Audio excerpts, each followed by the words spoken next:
gentlemen, I am here with GDI, the first MVP of the ULS season. GDI, how are you doing? I am great. I am on vacation right now. Oh man, I love to hear it. I can imagine the vacation time because we just saw 8 games of total domination, and not just on the side of the casters, but from your peers as well as the viewers in an absolute landslide of a victory with over 80% of the votes in your favor. You are the ULS MVP. Sheesh. Oh man, 80%, that's a big number. it is absolutely massive. And, really going into it, it was something I was like, hey, I feel like Benjamin Zipper's gonna really like. I thought you guys would split votes maybe, and somebody else would be able to swoop in, and, rise, rise to the top and make it a closer run. But I mean, to our viewers and to your peers that you're playing with in this league, just very obvious to them that you were just such a big driving force. And from what we saw this season, I'd be hard to argue.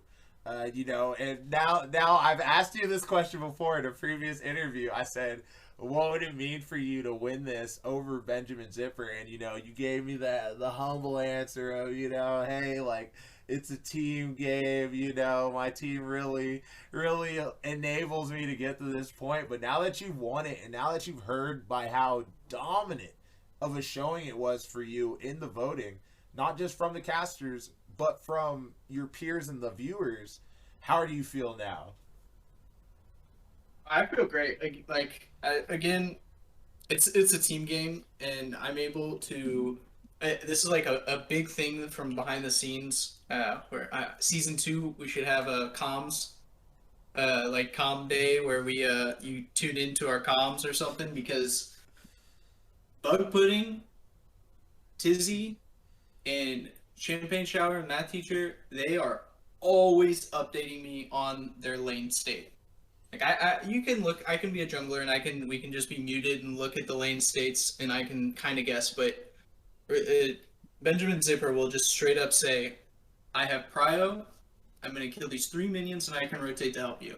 And that honestly, it means so much more than you think. Even if it doesn't lead to a kill every time, it's just like he can push up and get a ward, and we can see where the enemy jungler is.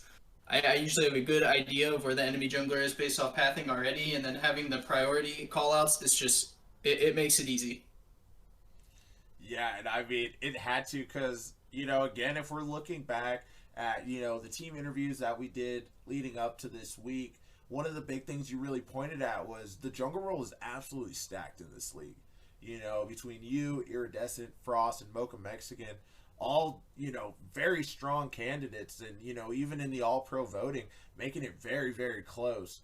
But, for you to come out on top of just such in a heavily contested field, to not only come out on top of all pro, but to come out as MVP in our most esteemed role, like, that is just absolutely phenomenal. And yeah, to your point, I do think that is a really big point. Having those comms and just being able to have people talk and rotate to you as necessary. But in a lot of these games, man, we were seeing a lot of jungle gap, and we're talking about games where Tizzy or Benjamin Zipper is having to sit mid. We've seen you create pressure. We've seen you single-handedly get Udyr banned from being played at all for the rest of the league.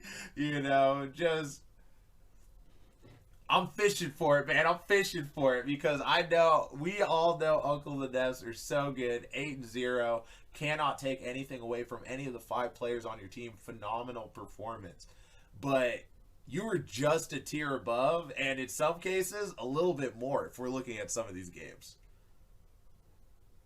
Yeah, I don't know. I kind of pride myself in knowing just about like every little fact about League. I've been watching Pro League and stuff for I don't know 7, 8 years now. Like not even on and off, just constantly on. And I love learning new stuff. Like when I find a new mechanic that I like don't know about, I like make a mental note and like I don't know. I feel like the culmination of of just years and years. I don't even play that much anymore, to be honest, but years and years of knowledge is just enough to keep me going. Yeah, and I feel like it really came through. And, one thing that I think definitely attributed to you winning this is I feel like with this league, and like really one of the things we were shooting for was for people to be able to use this as an outlet, like not just to be able to play league, but to network, to be able to find other people that are into the same things, find other people that they could really vibe with. And I feel like your names come up a lot, and not just your name, but like other people for uncles in the nest, like as we had talked about with Iridescent, I've had conversations with Get Me Out saying, yeah, like I've talked with Benjamin Zipper and GDI, and they're just like, they're always super helpful, and they're just you guys are just so willing. Like it's not like you guys are sitting at top and you're like, all right, here's our chest of secrets, like we put it under the bed after Sunday's games and don't open it up till Saturday. And just your willingness to really try to elevate the rest of the league with you guys. And I'm asking you, but for me, I think it'd be hard pressed to say that this didn't attribute to you also winning this. It's just not only your excellence in games, but outside of Summoner's Rift. Yeah, I don't know. I think for me, especially, I'm a competitor. I have been. I've played sports all through high school and stuff. I like a good competition. I don't like the 20-minute we're hitting their Nexus, it's 20-0. Those are not fun. I mean, they're okay. They're whatever. But I like the 40-minute bangers. I like the having to play the chess game of League of Legends of macro play at 40 minutes around Baron and stuff. That's the good stuff. And if we can play like that, and we can play versus teams and play those games, I would rather do that, even if it means the occasional loss. I mean, like I said, in the series, we're not losing the whole series. So if I can help anybody in this league at all with anything that they need help with, I'll do it. And no questions asked. Yeah, and just, I mean, dominant performance on and off the Rift. And to your point, I mean, as we get ready to look towards this first series against Dino Nuggies, definitely looking forward to seeing your team be able to put on that show against them. And like as we did see, if anyone hasn't watched the team interviews, GDI and Book Pudding both will not be in this game, but both very confident in their team being able to pull through and come in for Sunday, where we will have them back for a best of 5 against the winner of our second and third place. And GDI wanted it to be a surprise, and now we got it for you. We will have a highlight video of plays you have made, just as far as just to show how great of a season you've had, and I hope you enjoy it. Crazy Monkey team might be caught out. The back already coming through from Mythos. GDI looking to get all that gold. It's going to be an absolute menace. GDI will find here. This corner here does have the red buff over the blue buff. I don't know where this corner wants to already making his way down, and here comes the gold. This play, this is Tommy Poke Mexican found out by GDI. Poke Mexican does not have level 6. Misses the smite on the red buff. Benjamin Zipper's already here. That's a quick shockwave, and Mocha popped late. That kill at blue cost him a lot more to GDI. Just might find him out again. The Prowler's Claw out of CS. It's like, oh yes, this champion gets to light as well. But as we do see a gank in here, GDI will flash in for the stun, and Shower just extends a little too far. The cast isn't enough to finish it, but here comes GDI in a shockwave for Benjamin Zipper as Book Pudding does go in. Bolts right off of Mythos. Mythos trying to keep someone alive.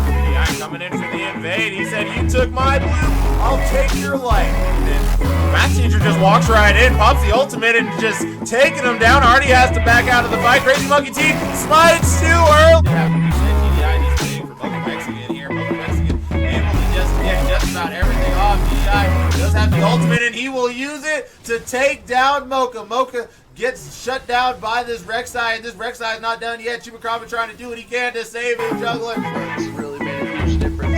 Looks like they're trying to go in. Had no idea GDI was still in the area. First blood.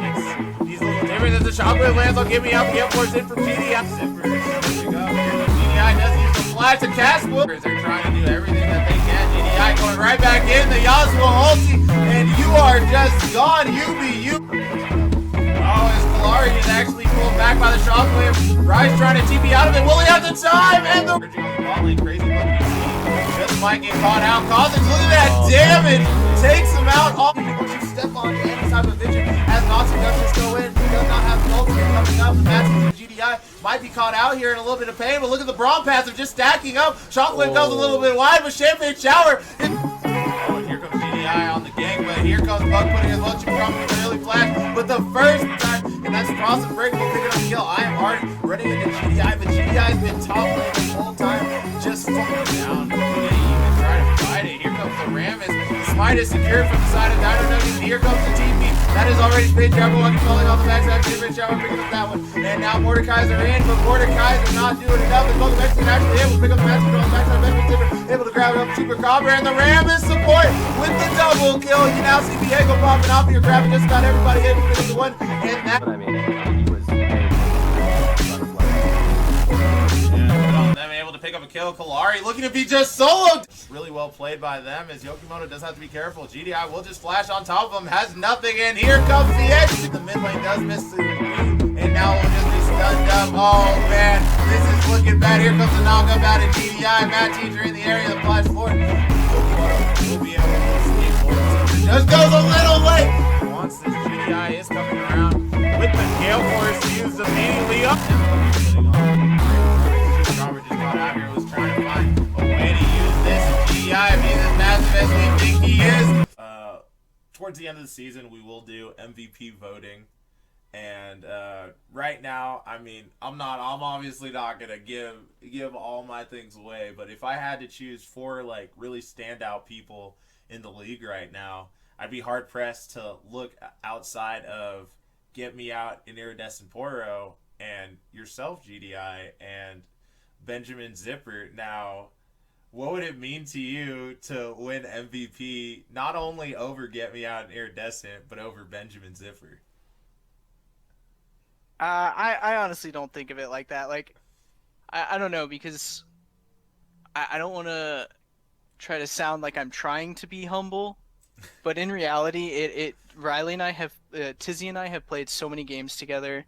It's a package deal. Like, honestly, just split it 50-50. We'll each take half the MVP, because I play so well off of his Orianna ults, and he plays so well off of my pressure and my gank proximity and stuff, that it's just, I don't even see myself like without. I'm not MVP without Tizzy being in the mid lane.